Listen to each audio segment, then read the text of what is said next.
Assalamualaikum warahmatullahi wabarakatuh.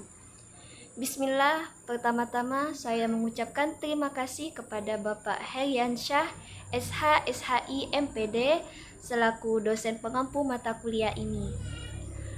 Perkenalkan, nama saya Dina Mardiana dari Prodi Pendidikan Agama Islam dengan nomor NIM 241410016.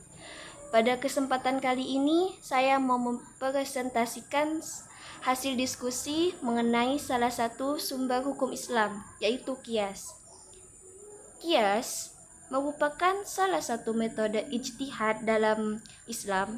Secara sederhana, qiyas adalah proses menyamakan hukum suatu perkara baru dengan perkara lama yang sudah ada hukumnya, karena memiliki sebab yang sama. Jadi, qiyas digunakan ketika tidak ditemukan hukum secara eksplisit.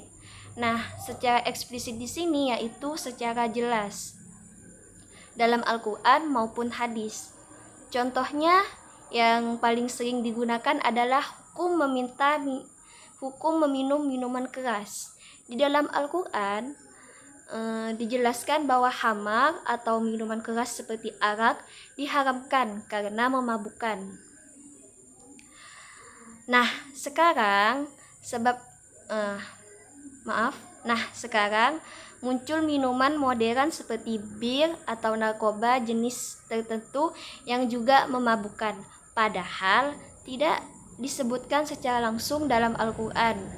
Maka para ulama menggunakan qiyas karena bir juga memabukkan, maka hukumnya disamakan dengan khamar, yaitu haram. Jadi qiyas di sini itu haram hukumnya karena juga memabukkan. Nah, qiyas di sini dalam ilmu usul fikih memiliki 4 rukun utama, yaitu 1.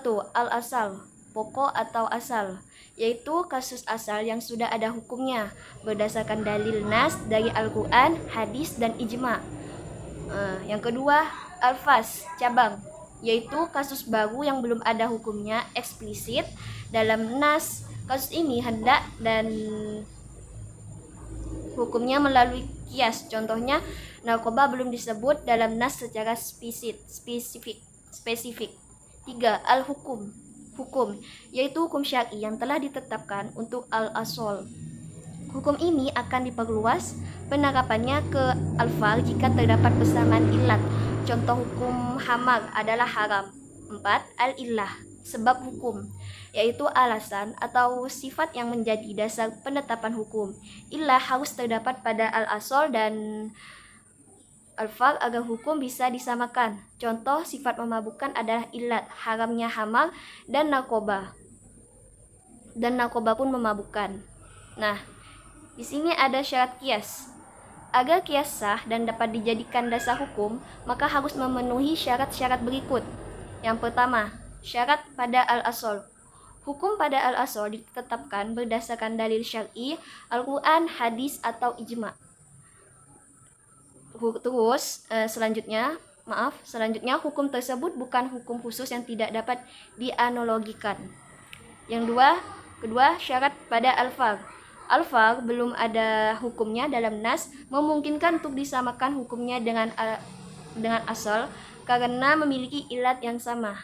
3. Syarat pada al-ilah, harus jelas dan logis, yaitu ilah yang makulah.